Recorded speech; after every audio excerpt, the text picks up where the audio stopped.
எல்லாருக்கும் வணக்கம். Welcome to our channel Techni Tamil. இன்றைக்கி நம்ம வீடியோவில் கண்டிஷனல் பிரான்ச்சிங்னா என்னென்னு பார்க்கலாம். ஸோ கண்டிஷனல் பிரான்ச்சிங்னா நான் ஒரு கண்டிஷன் கொடுப்பேன். என்னோட அந்த கண்டிஷன் ட்ரூவாக இருந்தால் மட்டும்தான் ஒரு செட் ஆஃப் இல்லை ஒரு பிளாக் ஆஃப் கோட் எக்ஸிக்யூட் ஆகும். அந்த கண்டிஷன் ட்ரூ இல்லை, நான் கொடுத்த கண்டிஷன் சாட்டிஸ்ஃபையே ஆகலை, ஃபால்ஸாக இருந்துச்சுன்னா அந்த செட் ஆஃப் கோட் எக்ஸிக்யூட் ஆகாமல் எனக்கு இன்னொரு வேறு செட் ஆஃப் கோட் எக்ஸிக்யூட் ஆகும். ஸோ இதுதான் கண்டிஷனல் பிரான்ச்சிங். ஸோ அதை பற்றி டீட்டெயிலாக இன்றைக்கி பார்க்கலாம். அதுக்கு என்னென்ன கீவேர்ட்ஸ் சியில் யூஸ் பண்ணுறாங்க அப்படின்னு பார்க்கலாம். அதுக்கு யூஸ் பண்ணுற ஸ்டேட்மெண்ட் தான் இஃப் எல்ஸ் ஸ்டேட்மெண்ட். இஃப் இந்த கண்டிஷன் ட்ரூவாக இருந்துச்சுன்னா இந்த செட் ஆஃப் கோடை எக்ஸிக்யூட் பண்ண, எல்ஸ் இல்லை எல்ஸ் பார்ட்டில் இருக்கிற அந்த செட் ஆஃப் கோடை எக்ஸிக்யூட் பண்ணணும். ஸோ என்னோடய கண்டிஷனுக்கு ஏற்ற மாதிரி என்னோடய கோடை நான் சேஞ்ச் பண்ணிப்பேன். என்னோடய எக்ஸிக்யூஷன் கண்டிஷனுக்கு ஏற்ற மாதிரி இருக்கணும் அப்படின்னா அதுதான் கண்டிஷனல் பிரான்ச்சிங்னு சொல்லுவோம். ஸோ இதுக்கு யூஸ் பண்ணுறது if else statement. If else ஸ்டேட்மெண்ட்டுக்குன்னு ஒரு ஸ்ட்ரக்சர் இருக்குது. ஸோ அதை ஃபஸ்ட்டு பார்க்கலாம்.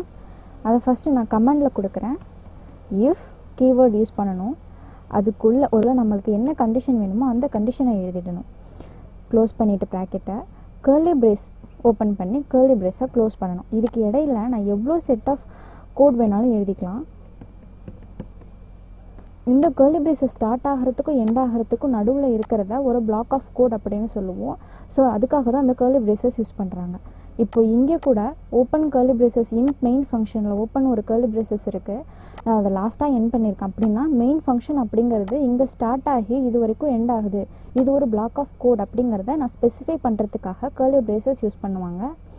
இஃப் கண்டிஷன் போட்டுட்டு அதுக்கப்புறமா எல்ஸ், ஒருவேளை அந்த கண்டிஷன் ஃபால்ஸாக இருந்துச்சுன்னா இந்த செட் ஆஃப் கோட் எக்ஸிக்யூட் ஆகணும். ஸோ கமெண்டை க்ளோஸ் பண்ணிக்கலாம். அவ்வளோதான். ஸோ இதுதான் நம்மளுக்கு இஃப் எல்ஸ் ஸ்டேட்மெண்ட்டோட ஸ்ட்ரக்சர். இஃப் இந்த இஃப்குள்ளே ஒரு கண்டிஷனை கொடுக்குறோம். இந்த கண்டிஷன் ட்ரூவாக இருந்துச்சுன்னா இந்த ஸ்டேட்மெண்ட் எக்ஸிக்யூட் ஆகணும். எல்ஸ் ஒருவேளை இந்த கண்டிஷன் எனக்கு சாட்டிஸ்ஃபை ஆகலை, இந்த கண்டிஷன் ட்ரூவே இல்லை அப்படின்னா இந்த எல்ஸ் பார்ட்குள்ளே இருக்கிற ஒரு செட் ஆஃப் கோட் எக்ஸிக்யூட் ஆகும். ஸோ இதுக்கு ஒரு நல்ல ஒரு ரியல் டைம் சினாரியோ வச்சு எக்ஸ்பிளைன் பண்ணலான்னு நினைக்கிறேன்.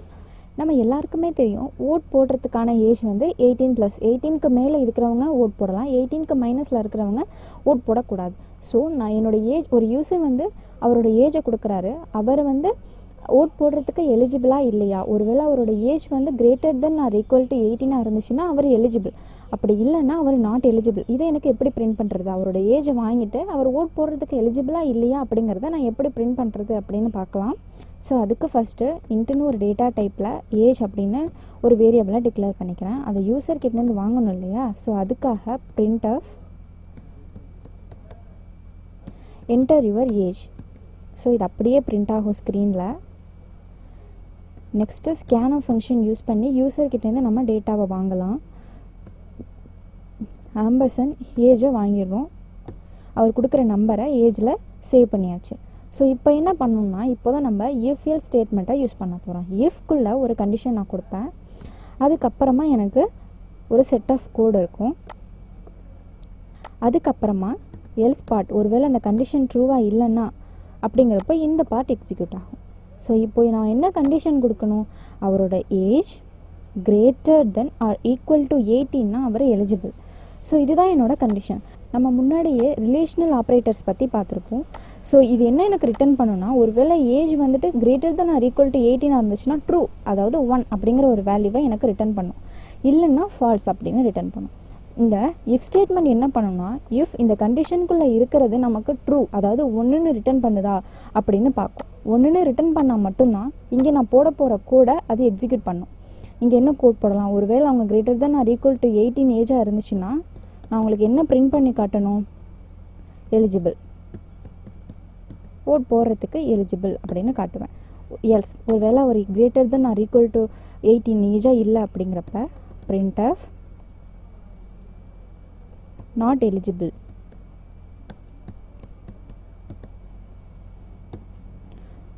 சேவ் பண்ணிக்கலாம். .cங்கிற எக்ஸ்டென்ஷனில் சேவ் பண்ணிவிட்டு இப்போ இதுக்கு என்ன அவுட்புட் வருதுன்னு நம்ம கம்பைல் பண்ணி பார்க்கலாம். என்டர் யுவர் ஏஜ்னு வருது, நான் 20ன்னு கொடுக்குறேன். ஸோ நான் ஓட் போடுறதுக்கு எலிஜிபிள் அப்படின்னு வருது.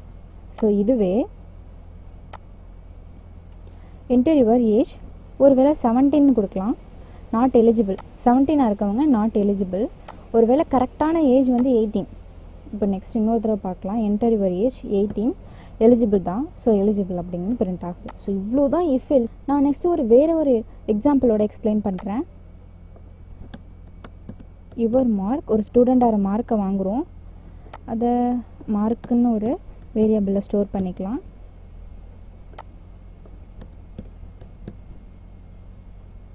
இப்போ என்ன போடலாம் நம்மனா, அவங்க பாஸா இல்லை ஃபெயிலா அப்படிங்கிறத கண்டுபிடிக்கலாம்.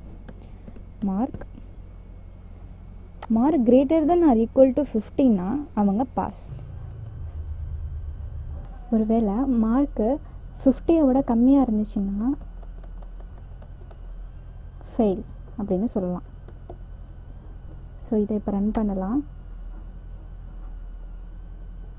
என்டர் யுவர் மார்க், நான் 16 கொடுக்குறேன், பாஸ். ஸோ இப்போ இன்னொரு டெஸ்ட் கேஸ் கூட பண்ணி பார்க்கலாம். என்டர் யுவர் மார்க் 13 கொடுத்தா ஃபெயில். ஸோ இங்கே தான் இஃப் அண்ட் எல்ஸ் ஸ்டேட்மெண்ட்லாம் யூஸ் ஆகுது. இந்த வீடியோவில் இஃப் எல்ஸ் ஸ்டேட்மெண்ட்டோட பேசிக் மட்டும் பார்த்தோம். நெக்ஸ்ட் வீடியோவில் இன்னும் அதை இன்டெப்த்தாக பார்க்கலாம். இந்த வீடியோ உங்களுக்கு யூஸ்ஃபுல்லாக இருந்துச்சுன்னா லைக் பண்ணுங்கள், ஃப்ரெண்ட்ஸ் கூட ஷேர் பண்ணுங்கள், மறக்காமல் டெக்னி தமிழ் யூடியூப் சேனலை சப்ஸ்கிரைப் பண்ணுங்கள். தேங்க்யூ ஃபார் வாட்சிங்.